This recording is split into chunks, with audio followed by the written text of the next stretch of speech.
వాక్యం వినేవాళ్ళు 4 రకాలు ఉంటారంట. కొంతమంది దారిలాంటి హృదయం కలిగిన వారు, కొంతమంది రాతి నేల వంటి హృదయం కలిగిన వారు, కొంతమంది ముళ్ళ తుప్పల్లాంటి హృదయం కలిగిన వాళ్ళు, కొంతమంది మంచి నేల వంటి హృదయం కలిగిన వాళ్ళు.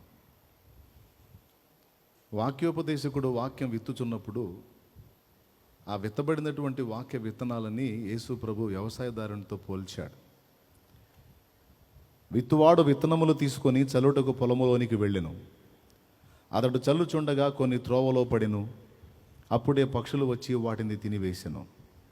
కొన్ని చాలా మన్ను లేని రాతి నేలలో పడెను.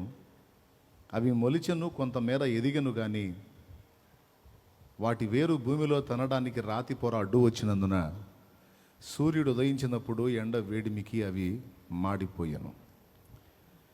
మరికొన్ని ముళ్ళ తుప్పల్లో పడెను. అవి ఎదిగెను, కానీ వాటికంటే ముళ్ళ తుప్పలు ఇంకా ఎదిగి వాటిని అణచివేసెను గనుక అవి కూడా నిష్ఫలమయ్యను. కొన్ని మంచి నేలలో పడెను.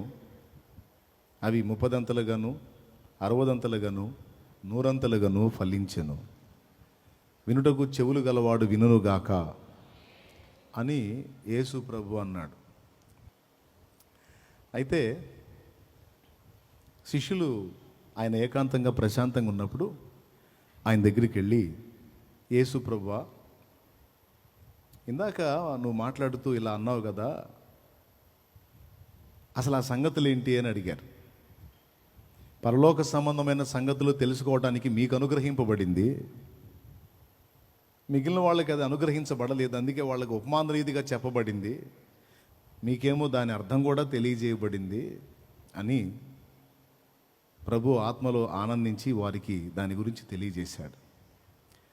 విత్తువాడు వాక్యోపదేశకుడు, విత్తబడిన విత్తనాలు వాక్యం. 4 రకాల నేలల్ని పోల్చి చెప్పాను. అది వినేవాడి హృదయం. కొంతమంది మనస్సు లేక హృదయం ఎలా ఉంటుందంటే, దేవుని సన్నిధిలోనే ఉంటారు, దేవుని మాటలు వింటారు, విన్నప్పుడు కొన్ని ఆవేశపూరితమైన తీర్మానాలు చేస్తారు, కానీ వాళ్ళ హృదయం దారిలాగా గట్టిపడి ఉంటుంది. విత్తనాలు చల్లినా అవి పైనే ఉంటాయి కనుక కొంచెం సేపట్లోనే పక్షులు వాటిని తినివేసినట్టు ఈ గట్టిపడిన హృదయంలో వాక్య బీజాలు వెళ్ళనందున వాళ్ళు విని తీర్మానం చేసి బయటికి వెళ్ళగానే సాతాను వాని హృదయంలో విత్తబడిన విత్తనాల్ని తీసుకొని వెళ్ళిపోతాడు అనే మాట చెప్పాడు.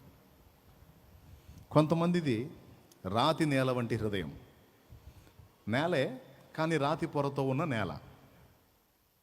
వాళ్ళు కూడా వాక్యం విన్నప్పుడు ఆవేశంతో తీర్మానం చేస్తారు. ఓయ్, వింటున్నావా? ఏం చేస్తారు? తీర్మానం చేస్తారు. ఫస్ట్ చెప్పినోడేమో గంటల్లోనే వాడు కూటం అయిపోయిందంటే కూటంలో కూర్చున్నంతసేపు ఇట్లుండాలి అట్లుండాలి అనుకుంటాడు, బయటికి పోగానే మైండ్ మారిపోయింది. సెకండ్ చెప్పినోడు 3-4 రోజులు మనిషి అన్నమాట. అర్థమైందా? తీర్మానం చేస్తాడు, 3-4 రోజులు గట్టిగా నిలబడతాడు కూడా ఆ తీర్మానంలో. కానీ దేవుని వాక్యాన్ని గురించి శ్రమ అయినా కొంచెం ఇబ్బంది అయినా ఎదురైందంటే కొంచెం లోతుగా వెళ్ళడు, ఎందుకంటే రాతి పొర అడ్డు తగిలిద్ది కాబట్టి వాడి విశ్వాసం కూడా మాడిపోయిద్ది. కొంతమందిది నేల మంచిదే కానీ దానిలో ఉండకూడనివి ఉన్నాయి, ముళ్ళ తుప్పలు. నేల మంచిదే కానీ వాటిలో ఉండకూడనివి ఉన్నాయి. ముళ్ళ కంపల్లో విత్తనాలు చల్లితే పంటకు వస్తామా? ఎందుకు? పంటను ఎదగనియో, బలమంతా ఈ తింటే ఈ ఎదుగుతుంటాయి. మనం ఎరువేసినా నీళ్లు పెట్టినా విచిత్రం అండి. మనకు ధాన్యం ఇచ్చే మొక్క ఏమో తొందరగా ఎదగదు, ముళ్ళ తుప్పలు మాత్రం మనం ఏమి వేయకపోయినా సరే తెగ ఎదుగుతుంటాయి. అవునా కదా? సో ఆ నేలలో ఉండకూడనివి ఉన్నాయి కాబట్టి చల్లబడిన విత్తనాలు నిష్ఫలమైపోయాయి. మొలిచినాయి, కొంత ఎదిగినాయి, కానీ పూర్తిగా ఎదగటానికి ముళ్ళ కంపలు అడ్డొచ్చినందున ఆ కంపల్లో పడ్డ మొక్క గిటకబారిపోయి కాయలు కాయదు. గిటక బారిపోయిన మొక్కలు ఎక్కడన్నా కాయలు కాసినట్టు చూసారా? ఒకవేళ వాటికి ఏదన్నా అరాకొరా కాయ కాసినా తినాది కాదు, అది చేదుగా ఉంటుంది, చండాలంగా ఉంటుంది. గిటక బారిపోయిన మొక్క పండు మీరు ఎప్పుడన్నా తిన్నారా? తినలేదు కదా. నేను తిన్నా, అందుకే చెబుతున్నా, దరిద్రంగా ఉంటుంది. కొన్ని విత్తనాలు మంచి నేలలో పడ్డాయి అన్నాడు. కొంతమంది హృదయం మంచి నేలలాగుంటుంది. దేవుని సన్నిధికి రావటమే కాదు, దేవుని వాక్యాన్ని మంచి మనసుతో స్వీకరిస్తారు. వాళ్ళ హృదయం ఎలా ఉంటుందంటే, తీర్మానం చేస్తే ఆ తీర్మానంలో నిలబడటానికి శతవిధాలా ప్రయత్నం చేస్తారు, పోరాడతారు, మొత్తం మీద నిలదొక్కుతారు. ఈ నిలదొక్కే వాళ్ళలో కూడా 3 రకాలు ఉన్నారంట. కొంతమంది ఏమో 30% ఫలిస్తారంట, 30% మాత్రమే. నయం, ముందు ముగ్గురితో పోల్చుకుంటే ఈ 30% కూడా సమ్ బెటర్. ఇందులోనే ఇంకొంచెం మెరిట్ 60% అంట. ఇందులో ఇంకా ఫైనల్, ఇంకా పరిపూర్ణమైన మంచి హృదయం అంటే 100% ఫలిస్తారంట. దేవుని సన్నిధికి వచ్చి దేవుని వాక్యం వినడానికి అలవాటు పడిన నువ్వు, నేను, మన హృదయాలు అసలు ఎలా ఉన్నాయో, దేవుని మాటలు ఎలా పట్టుకుంటున్నామో మనం గుర్తించాలి. దేవుని సన్నిధికి చాలామంది బిడ్డలు వస్తారు, కానీ వచ్చిన వాళ్ళందరూ దేవుని కోసం మంచి ఫలం ఫలించలేరు. ముందు చెప్పిన 3 రకాల్లో ఎక్కువ శాతం ఉంటారు. ఈ 4వ కేటగిరీకి చెందిన వాళ్ళు బహు తక్కువ మంది ఉంటారు. ఈ 4వ కేటగిరీలో ఉన్నటువంటి వాళ్ళే సంఘానికి క్షేమకరం అవుతారు, దైవజనులు అవుతారు, దైవజనురాలు అవుతారు, దేవుని పాత్రలు అవుతారు, దేవుని కోసం పనిచేసి ఫలించేటువంటి పాత్రలు అవుతారు. ఇప్పుడు ప్రస్తుతం వాక్యం చెప్తున్న నేను కానీ, ప్రపంచంలో వాడబడుతున్న దైవజనులు కానీ, ఒకప్పుడు మీలాగా విశ్వాసులా కూర్చొని దైవజనులు వాక్యం చెప్తుంటే విన్నోళ్లే. వాళ్ళతో పాటు కూర్చొని వాక్యం విన్నోళ్ళు కొంతమంది మామూలు వ్యక్తులుగానే మనుగడ సాగిస్తే, వీళ్ళు మాత్రం కొన్ని మెట్లు ఎక్కి దేవుని కొరకు ఫలించడం మొదలుపెట్టారు. తేడా ఏంటి? దేవుడు పక్షపాత, లేదా దేవుడు అన్యాయస్తుడా, లేకపోతే వాక్యోపదేశంలో తేడా ఏమైనా ఉందా? లేదు. స్కూల్లో మాస్టారు పాఠం చెప్పాడు, ఒకడికేమో ఎగ్జామ్ అయిపోయిన తర్వాత ఒకడికేమో 0 వచ్చింది, ఒకడికేమో 30 మార్కులు వచ్చినాయి, ఒకడికేమో 70 వచ్చినాయి, ఒకడికేమో 100 మార్కులు వచ్చినాయి. ఒకడికి 100కు 100 వచ్చినాయి, ఒకడికి 70 వచ్చినాయి, ఒకడికి 30 వచ్చినాయి, ఒకడికి 0 వచ్చింది. తప్పెవరిది? పాఠం చెప్పిన పంతులదా, వినేవాడిదే? పెద్దగా చెప్పండి. ఎందుకని? పంతులు పాఠం సరిగా చెప్పకపోతే 100కు 100 రాకూడదు, అందరికీ 0నే రావాలి. కానీ ఒకడికి 100కు 100 వచ్చినాయి అంటే సారు చెప్పిన పాఠం పక్కా చెప్పాడు, పర్ఫెక్ట్గా చెప్పాడు. లేకపోతే వాడికి 100కు 100 ఎట్టొస్తాయి? మరి ఒకడికి 0 వచ్చిందంటే కారణం ఏంటి? వీడు సరిగా వినలా. నాకు తెలిసి వీడి స్కూల్కి వచ్చి శుభ్రంగా నిద్రపోయి ఉంటాడు, ఆ బల్ల మీద తలకాయ పెట్టి, కొంతమందిలాగా. అవునా? కొంతమంది అంతే పాపం, చాలా ఆశగా దేవుని సన్నిధికి వస్తారు. ఆటలప్పుడు కళ్ళు తెరిసే ఉంటారు, ప్రార్థనప్పుడు కళ్ళు తెరిసే ఉంటారు, వాక్యం అనగానే కళ్ళు మూసేస్తారు, ఇది మనకు సంబంధించింది కాదనుకొని. ఇంక వాళ్ళ బతుకంతా చర్చికి వచ్చి పోవటమే తప్ప వాళ్ళేం దేవుని కోసం ఫలించేది ఉండదు, పాడుండదు. ఎప్పుడున్నా చూడు గుండు 0నే. ప్రియులారా, ప్రతి హృదయంలో ఒక ఆశ ఉండాలి. దేవుని సంగతులు తెలుసుకోవాలి, దేవుని విషయాలు నేర్చుకోవాలి, 10 మందికి చెప్పాలి. ప్రభువు నన్ను పిలవక ముందు కొంతైనా నేను దేవుని సేవ చేసి వెళ్ళాలి, ఆయన గురించి ఇంకా అనేక సంగతులు తెలుసుకోవాలి అన్న ఆరాటం ఉండాలి. నిజంగా ఆ మనసుతో ఎవరైనా వాక్యం వింటే చెప్పే ప్రతి మాట సీరియస్గా తీసుకుంటారు, చక్కగా గ్రహిస్తారు, అంతరంగంలో భద్రం చేసుకుంటారు, దేవుని కోసం ఫలిస్తారు. నాతో పాటు చాలామంది సహోదరులు వాక్యం విన్నారు, కానీ దేవుని మాటలు నా మట్టుకు నేను సీరియస్గా తీసుకోవడానికి దేవుడు నా కృప చూపాడు. ఇక మిగిలిన వాళ్ళ సంగతికి నేనేం చెప్పేది? వాళ్ళు సరిగ్గా విన్నారని విమర్శించేదా, వినలేదని విమర్శించేదా ఇక నాకు సంబంధించింది కాదు. నా హృదయంలో దైవజనులు చల్లిన ప్రతి వాక్యం పడింది, దాని విషయంలో తీర్మానం స్థిరపడింది. ఈరోజు దేవుని కోసం బతకడానికి త్రోవ దొరికింది. వేరియేషన్ ఏమీ లేదు, వినేవాడి హృదయం. కాబట్టి మీరు అమ్మా స్తోత్రం చెప్పండి అయ్యా, మీరు కూడా చెప్పండి అయ్యా. ఎలా వింటారో నిర్ణయం మీదే. ఓకేనా? రైట్.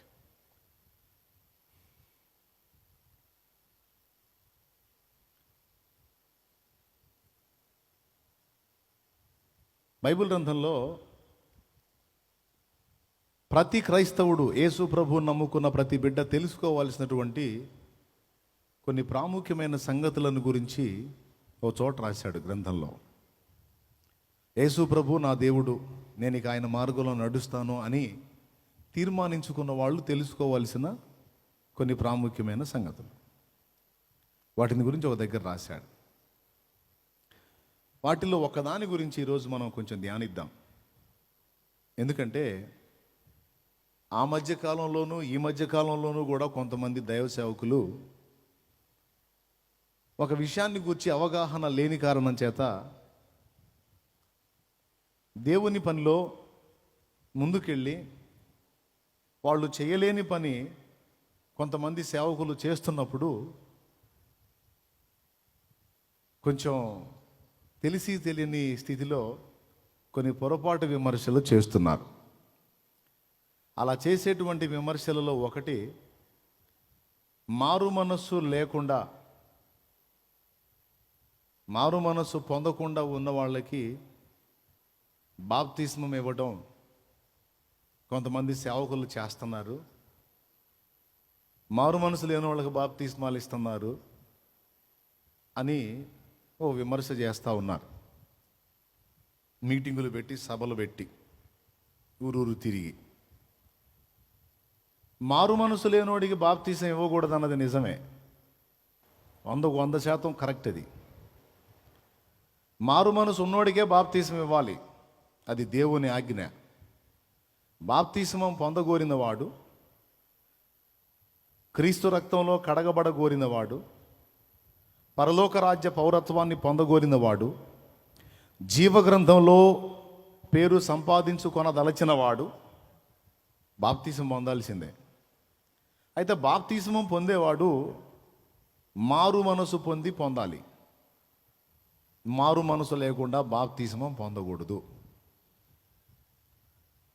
అయితే కొంతమంది పాపం డైరెక్ట్గా నా పేరు ఎత్తడానికి వాళ్ళకి మనసు రాక, మళ్ళీ ఇది ఎటుపోయి వచ్చిద్దో, మళ్ళీ నేను విమర్శకు గురవుతానేమో అని కొంతమంది పాపం లోపల నలుగుతా, కొంతమంది సేవకులు మారు మనసు లేకుండా వాళ్ళకి దొరికితే చాలు, అది ఎప్పుడు దొరికినా సరే విశ్వాసుల్ని పిలవటం, వచ్చిన వాళ్ళకి బాప్తిసం ఇవ్వటం. వాళ్ళకి మారు మనసు ఉందా లేదా అనేది అసలు ఏం చూడకుండా బాప్తిస్మాలు ఇచ్చేస్తున్నారని గుంపులో గ్లోరీ అని అందరినీ కలిపి కొట్టి, అందులో పాపం నన్ను కూడా మనసులో గుర్తు చేసుకున్నారు బయట వాళ్ళ. అయితే నన్ను వెంబడించేటువంటి బిడ్డలుగా ఉన్న మీ అందరికి కూడా దీని గురించి కొద్దిగా మీకు అవగాహన కల్పించాలి. ఎందుకంటే ఇప్పుడు ఇక్కడ కూర్చున్నారు, మీరు అందరూ అందుబాటులోకి వచ్చారు. చాలామంది ప్రజలు మీకు అందుబాటులో ఉన్నారు కానీ నాకు అందుబాటులో లేరు. మీకు అందుబాటులో ఉన్న వాళ్ళకి మీరు చెప్పాలి, నాకు అందుబాటులో ఉన్న వాళ్ళకి నేను చెబుతా. మొత్తానికి దేవుని సంగతులు మాత్రం మీరు నేను కలిసి పంచుకోవాల్సిందే. ఇందులోనే ముందుగా ఇంకొక మాట కూడా చెబుతా. గత కొన్ని వారాలుగా మీరు కూడా ప్రార్థన చేయండి, అన్ని జనులకి మీరు కూడా అవసరమైతే నూనె రాసి ప్రార్థన చేయండి, స్వస్థత ప్రార్థన చేయండి, మీరు కూడా ఆత్మలకు భరోసా ఇవ్వండి, అన్ని జనులకు సువార్త చెప్పండి, వారి కోసం ప్రార్థన చేయండి అని నేను బోధిస్తున్నా. అంతవరకు మొదటి అడుగు. ఆ తరువాత నీ మీద దేవుని ఏర్పాటు ఉండి నీ ప్రయాస దేవునికి హర్షణీయమైతే నెక్స్ట్ స్టెప్ ఆయనే నిన్ను పిలిచి ఎక్కిస్తాడు. కానీ సువార్త తెలుసుకున్న వ్యక్తిగా న్యాయంగా నీ కర్తవ్యం ఏంటంటే తెలియని వాళ్ళకి నువ్వు సువార్త చెప్పాలి యేసయ్య గురించి. అర్థమైందా? మార్కెట్లో చీపురు కట్ట కొనుక్కొచ్చుకున్నావు అనుకో, చీపురు కట్ట అన్ని షాపుల్లో 150 అయితే ఒక షాపులో మనకు 100కే వచ్చింది. ఎంతకే? 100కే వచ్చింది. ఇంటికి పోయాక ముఖ్యంగా లేడీస్ అందరూ 150 కొనుక్కొచ్చే చీపిరి 100కి నీకు వస్తే వేరే షాపులో ఇక నువ్వు ఆగుతావా? ఆ చీపురు కట్ట తీసుకొని ఇల్లు తిరిగిద్దా? తిరగదా? ఏమని చెప్పింది తిరిగి? ఆ చీపురు కట్ట పక్కన పెట్టి పక్కింటి ఆమె చీపురు కట్ట కొనుక్కొచ్చింది అనుకో, నువ్వు మన చీపురు కట్ట తెచ్చావు కదా, ఎంతకు తెచ్చావు? ఫలానా రేటుకు తెచ్చానమ్మా, 150 అయింది అంటే. ఏం కంపెనీ చీపురు కట్ట? ఫలానా కంపెనీ చీపురు కట్ట. ఎంత? 150. అదే కంపెనీ చీపురు కట్ట, అదే చీపురు కట్ట ఇదిగో 100కి తెచ్చా. అమ్మో, గోల్డ్ మెడల్ సాధించినట్టు, ఒక 50 మిగిలించినందుకు గాను ఇక ఆ ఘనకార్యాన్ని 10 మందికి పంపిణీ చేయకుండా ఆగుద్దా? అలాగే జెంట్స్ కూడా ఏదైనా తేలిగ్గా అందరూ పెట్టిన ధర కాకుండా తక్కువ ధరలో ఏదైనా వస్తువు సాధించాడు అనుకో, అవతలోడు అడక్కపోయినా చెబుతాడు, ఫలానా షాప్కి వెళ్ళు తక్కువ రేటుకి వస్తాయి అన్నీ అని. అవునా? ఇప్పుడు నువ్వు చూపించే షాపు, నువ్వు చెప్పే చీపురు కట్ట సంగతి వాళ్ళు వినకపోయినా, వాళ్ళు తెలుసుకోకపోయినా పెద్ద నష్టమేం కాదు. ఒక 50 తేడా వచ్చింది, లేకపోతే పురుషులైతే ఏదన్నా తేడా బ్యాలెన్స్ ఉంటే ఒక 100, 1000 తేడా వచ్చింది. వేరే సరుకు గురించి నువ్వు చెప్తావు అడక్కపోయినా, చీపురు కట్టల గురించి నువ్వు చెబుతావు అడక్కపోయినా. కానీ చీపురు కట్టకి ఒక 50 ఎక్కువ పెట్టినందున ఆ మనిషి ఆత్మ నరకానికి పోద్దు? నరకానికి పోదు. కానీ యేసు ప్రభుని గూర్చి తెలుసుకోకపోతే మాత్రం ఆ ఆత్మ తప్పకుండా తీర్పులోకి వచ్చింది, డేంజర్లో పడింది. కాబట్టి చీపురు కట్ట సువార్త అవసరం లేదు, కానీ సరుకుల సువార్త అవసరం లేదు, కానీ సాటివారి ఆత్మలను నరకం నుండి కాపాడే యేసును గూర్చిన వార్త మాత్రం ప్రజలకు అందించాలి. ఇది యేసు ప్రభును తెలుసుకున్న బిడ్డగా మన బాధ్యత, అది మన కర్తవ్యం. అది అయితే ప్రకటించాలి, వాళ్ళ కోసం పర్సనల్గా ప్రేయర్ చేయాలి. అవకాశం దొరికి వాళ్ళ ఇంట్లో సమస్యలు ఏవైనా ఉండి నిన్ను ఆహ్వానిస్తే నువ్వు దర్శించి వాళ్ళకు భరోసా ఇచ్చి స్వస్థత కోసమో పరిష్కారం కోసమో ప్రార్థన చేయాలి. అంతవరకు.